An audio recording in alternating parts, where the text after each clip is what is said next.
सबको नमस्कार प्रणाम। मैं दीवानेगी स्वागत करता हूँ आपको अपने यूट्यूब चैनल पर। और आज मैं दिखा रहा हूँ कल का कवि सम्मेलन का शेष भाग। तो देखिए और बने रहें मेरे साथ, और इस कविता पाठ का आप भी लीजिए आनंद मेरे साथ। भगत सिंह कोश्यारी जी का करतल ध्वनि से खड़े होकर स्वागत अभिनंदन करेंगे। और हमारे बीच में आदरणीय पद्मश्री लीलाधर जयपुरी जी भी हैं, उनका भी हम सभी साहित्यकारों के बीच में स्वागत अभिनंदन करते हैं। और इसी क्रम में हमारे बीच में नैनीताल हाईकोर्ट के पूर्व न्यायाधीश आदरणीय आलोक सिंह जी भी हैं, उनका भी हम लोग करतल ध्वनि से स्वागत अभिनंदन करते हैं। हमारे बीच में लेफ्टिनेंट जनरल वी के आहलूवालिया जी हैं, उनका भी हार्दिक स्वागत अभिनंदन। हमारे बीच में पद्मश्री माधुरी बरफान जी हैं, उनका भी स्वागत।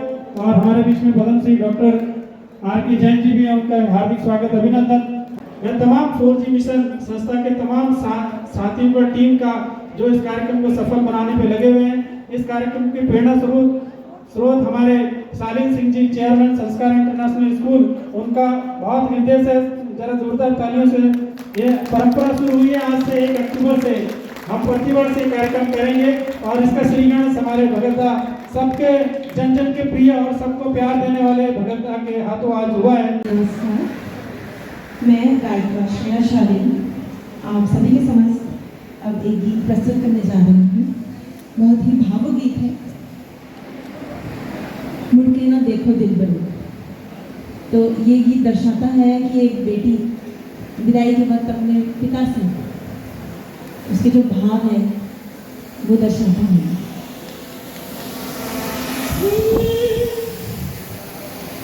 फसले जो काटी जाए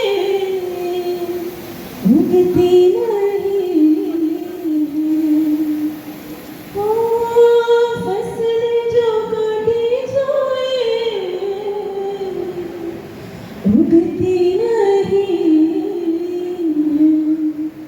बेटियां जो ब्याही जाए मुड़ती नहीं।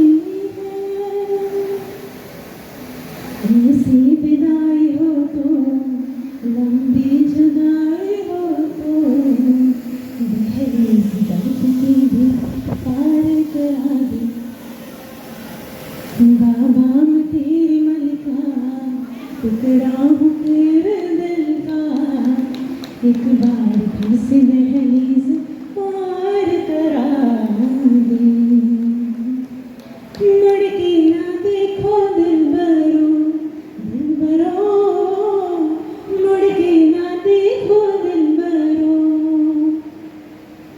मुड़ के ना देखो दिलबरो, दिलबरो, मुड़ के ना देखो दिलबरो,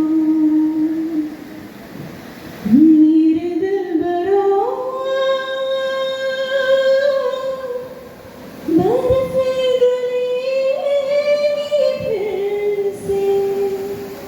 ये पिता बोल रहे हैं, मेरे दिलबरो ससरी पकीनी फिर से, तेरे पाँव के तले मेरी दुआ चले, दुआ मेरी चले। थोड़े भावुक हो रही है, पिता सामने बैठे हैं। दुआ मेरी चले, उंगली पकड़ के तूने चलना सिखाया था ना, दहलीज ऊंची है पार करा दे। बाबा मैं तेरे मन का, टुकड़ा हूँ तेरे दिल का, एक बार फिर से दहलीज पार करा दे। मुड़ के ना देखो दिलबरो, दिलबरो,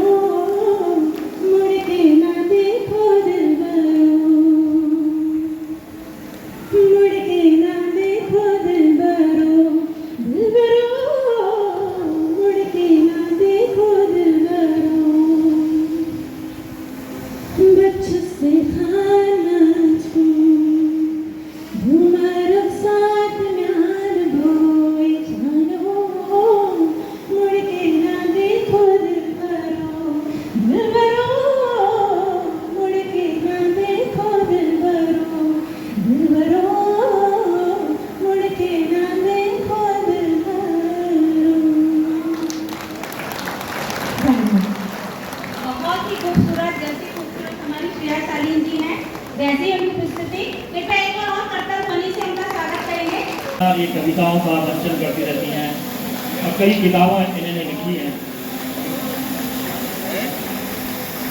और भूभूति, समौन, दंत व्यवहार, गढ़वाली गीतों का भी इन्होंने जो है मंचन किया है, लिखे हैं। इनकी कई रचनाएं प्रकाशित हैं। फूलों की खुशबू सी, फूलों की खुशबू सी इस महफिल की जान है। ये जितने हमारे साहित्यकार आज आए हैं, हमारे पुराने, हमारे नए, ये उन सबके लिए बोला गया है। फूलों की खुशबू सी इस महफिल की जान है। आप उपस्थित हमारे कवि कवित्री ने बढ़ाई 4G की शान है। आप उपस्थित कवि कवित्री ने बढ़ाई 4G की शान है। रंगों का ताना बाना भूल लाए हैं आज ये, रंगों का ताना बाना भूल लाए हैं आज ये हम पर मेहरबान है।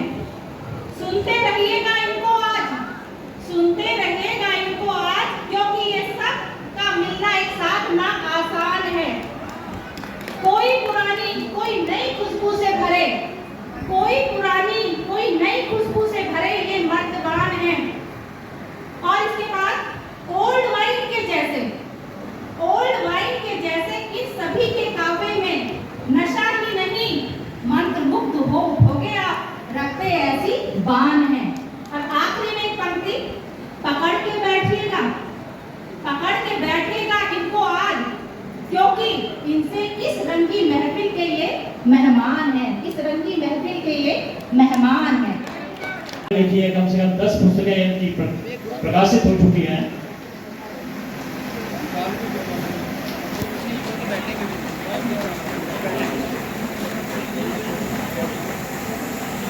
तो सरगानी जी को बहुत बहुत धन्यवाद। पीछे का सच बताता हूँ, झगड़ा कुछ भी नहीं, बस हमारी ईगो थी। अच्छा, मेरे पास मारुति, उसके पास फोर्ड फिगो थी। झगड़ा कुछ भी नहीं, बस हमारी ईगो थी। मेरे पास मारुति, उसके पास फोर्ड फिगो थी। वो आदमी ही बड़ा बोर है, एकदम जलनखोर है। यूं तो मेरी बगल में रहता है, लेकिन ऐन वक्त पर अगल बगल रहता है। क्या बात है, क्या बात है। वो आदमी ही बड़ा बोर है, एकदम जलनखोर है। यूं तो मेरी बगल में रहता है, लेकिन ऐन वक्त पर अगल बगल रहता है। हमारी अपनी अपनी शान है, मैं उससे और वो मुझसे परेशान है। बहुत अच्छा चित्रण किया होगा। इस सब पर भी मुझे जो सबसे बड़ा गम है, इस सब पर भी मुझे जो सबसे बड़ा गम है कि उसका प्लॉट बहुत बड़ा और मेरा बहुत कम है। इस सब पर भी जो सबसे बड़ा गम है कि उसका प्लॉट बहुत बड़ा और मेरा बहुत कम है। उसके पास पुश्तैनी जमीनों का हिस्सा है, जबकि मेरे पास सिर्फ 5 बिस्वा है। उसके पास पुश्तैनी जमीनों का हिस्सा है, जबकि मेरे पास सिर्फ 5 बिस्वा है। बावजूद इसके उसे जाने किस बात की हाय हाय है, मेरे बारे में भी उसकी यही राय है। इस सब के बावजूद जाने उसको किस बात की हाय हाय है, मेरे बारे में भी उसकी यही राय है। वो मेरी सरकारी नौकरी से जलता है, हालांकि अब तो मैं रिटायर हो गया इसी जून में। वो मेरी सरकारी नौकरी से जलता है, उसे मेरा दफ्तर जाना खलता है। हमारे अपने अपने गम हैं, इसलिए सामाजिक सरोकार बहुत कम है। हमारे अपने अपने गम हैं, इसलिए हमारे सामाजिक सरोकार बहुत कम है। वो मुझे फूटी आंख नहीं सुहाता है, खुद को बड़ा आदमी जताता है। अब इतना सब होने पर कुछ तो होना ही था। अच्छा, इतना सब होने पर कुछ तो होना ही था, आखिर सब्र को खोना ही था। उस दिन जैसे ही मैंने अपनी कार निकाली, उसने अपनी स्कूटी मेरे आगे लगा ली। अच्छा, अब इतना सब होने पर कुछ तो होना ही था, सब्र को खोना ही था। उस दिन जैसे ही मैंने अपनी कार निकाली, उसने अपनी स्कूटी मेरे आगे लगा ली।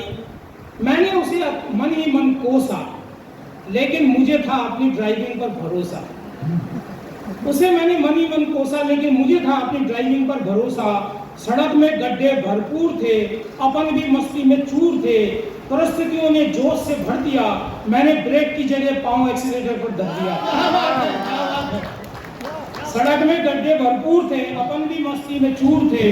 परिस्थितियों ने जोश से भर दिया, मैंने ब्रेक की जगह पांव एक्सीलेटर पर धर दिया। बस फिर जो होना था हुआ, एकदम सामने आ गया मुआ। बस फिर जो होना था हुआ, एकदम सामने आ गया मुआ। हालांकि मैंने तत्काल गाड़ी को रोक दिया था, लेकिन तब तक उसको ठोक दिया था। हालांकि मैंने तत्काल गाड़ी को रोक दिया था, लेकिन तब तक उसको ठोक दिया था। पड़ोसी स्कूटी सहित औंधे मुंह पड़ा था और मैं चुपचाप उसके सामने खड़ा था। पड़ोसी औंधे मुंह स्कूटी सहित जमीन में पड़ा था और मैं उसके सामने खड़ा था। हालांकि ज्यादा कुछ नहीं हुआ था, कार ने स्कूटी को सिर्फ छुआ था, लेकिन उसे लड़ने का बहाना मिल चुका था। इधर मैं भी उसे ठोककर खिल गया था। उसे लड़ने का बहाना मिल गया था, इधर मैं भी उसको ठोककर खिल गया था। वह दर्द का नाटक कर रहा था, मैं भी कौन सा सच में डर रहा था। वाह वाह वाह वाह, वो दर्द का नाटक कर रहा था, मैं भी कौन से सच में डर रहा था। चोट मामूली थी, लेकिन अपमान बड़ा था। वो गुस्से से मेरे सामने खड़ा था। बड़ी देर आरोप प्रत्यारोप का दौर चला, कोई किसी से कम था भला। हमने एक दूसरे पर खूब इल्जाम लगाए। लोगों ने बीच बचाव किया और समझाया। बोले यार गजब करते हो, बच्चों की तरह लड़ रहे हो, बाल बच्चेदार हो, कुछ तो ख्याल करो, अपने व्यवहार पर सोचो, कुछ तो मलाल करो। इस पर मैंने शिष्टाचार व सॉरी कहा और दुख जताया। उसने भी अपना हाथ बढ़ाया और मुझसे मिलाया। मैंने अपनी गलती को मान लिया, उसने भी अपनी हरकत का संज्ञान लिया। अब हम अच्छे पड़ोसी होने का प्रयास कर रहे हैं। उस दिन से अब हम अच्छे पड़ोसी होने का प्रयास कर रहे हैं। दिखने पर एक दूसरे को सयास हंस रहे हैं, लेकिन मिल बैठने की फुर्सत नहीं, काम ही काम है, इसलिए ये संधि भी नाकाम है। अजब मजबूरी है, न चाहकर भी दूरी है। अब इसको भला क्या नाम दें, किसके सर इल्जाम दें। अब इसको भला क्या नाम दें, किसके सर इल्जाम दें। बहुत बहुत शुक्रिया, धन्यवाद, थैंक यू।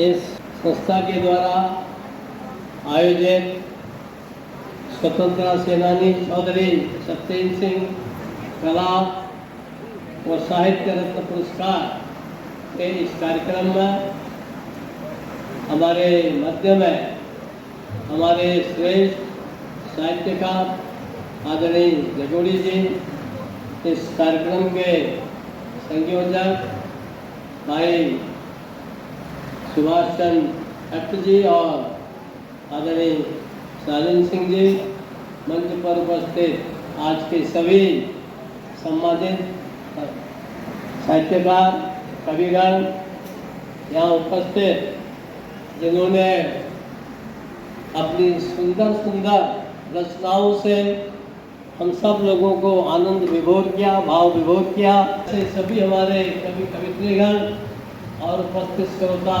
भाई और बहन,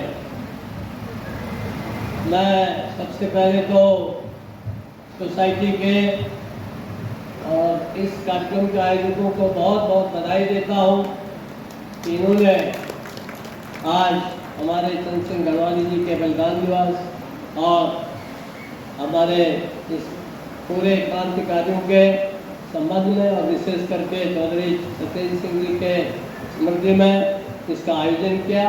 मैं आयोजकों को बहुत बहुत बधाई देता हूँ। युवा उभरते हुए हमारे कवि या कवित्री है, मैं उनको बहुत बधाई देता हूँ कि आगे लंबे समय तक हुए हमारे यहाँ फिर से एक बार ऐसे कभी उनका स्थान आए जिनमें हमारे सुमित्रानंद पंत जैसे लोगों का, चंद्रकांत बड़पाल जैसे लोगों का नाम है, ऐसे उनका नाम आए, ये मैं शुभकामना करता हूँ। हमारे जो साहित्यकार हैं, तुलसी की कविता, अब आप यहाँ पर कवि लोग हैं, बुरा मत मानना, तुलसीदास जी ने खुद कहा है कि निज कवित्व कहीं कहीं लागे ही नहीं नीता, सरस हो अथवा जो से बोलिए अथवा अति फीका। जी को बड़ा दूंगा रहा है तो ये कविता जो है तुलसीदास जी के विनम्रता है। उन जैसे श्रेष्ठ कवि क्या कहता है, निज कवित्व कहीं लागे ही नहीं नीका, निज हो अथवा फीका। तो मतलब ऐसा है कि ये हरेक को अपनी कविता जब आप वाह वाह करा रहे थे तो मुझे लग रहा था कि आपकी कविता में तो वाह वाह कम लोग कर रहे थे, आपने बोला नहीं, तुम बोलो वाह वाह करके। तो ये कविता का एक अपना स्थान है। और जो राजधानी है, इस राजधानी में यदि ऐसे साहित्यिक कार्यक्रम हो तो वास्तव में किसी प्रदेश की, किसी देश की असली पहचान ये सड़क, ये रेल, ये हवाई जहाज, ये असली पहचान नहीं है। इस किसी देश की असली पहचान है सोक्रेटिस, किसी देश की असली पहचान है शेक्सपियर, किसी देश की असली पहचान है वाल्मीकि, कालिदास और तुलसी। इसीलिए ये हमारे सौभाग्य है कि हमारे उत्तराखंड में साहित्यकारों का समय समय पर अपना योगदान रहा है और यहाँ प्रकृति के गोद में पल करके अनेक हमारे चाहे महिला हो चाहे पुरुष हो, शिवानी जी का नाम इतना ऊंचा है और भी बहुत से लोग हैं। फिर से आप सबको जिनको आज पुरस्कृत किया गया है, सम्मानित किया गया है, उनको अपना प्रणाम करता हूँ और आप सब कवि और कवित्री सब लोगों को अपना प्रणाम, अपना नमन करते हुए और हमारे कमेटी को और विशेष करके शालीन सिंह जी को कि आप जो है सिंह की तरह से बढ़ते जाइए और कविताओं का जो है यहाँ सागर बहाते जाइए। इसके लिए आपको बहुत बहुत बधाई, शिवाज जी को भी बहुत बधाई, बहुत बहुत धन्यवाद। तो ये था जी मुख्य अतिथि महोदय का संबोधन। और अब मुख्य अतिथि महोदय जा रहे हैं कार्यक्रम से। ये था जी आज का कविता पाठ और शेष भाग देखिए आप अगले वीडियो में। तो इस वीडियो को करते हैं पर समाप्त। वीडियो पसंद आए तो वीडियो को लाइक करें, शेयर करें, सब्सक्राइब करें, कमेंट्स करें। देखने के लिए बहुत बहुत धन्यवाद। जय हिंद, जय भारत, जय उत्तराखंड।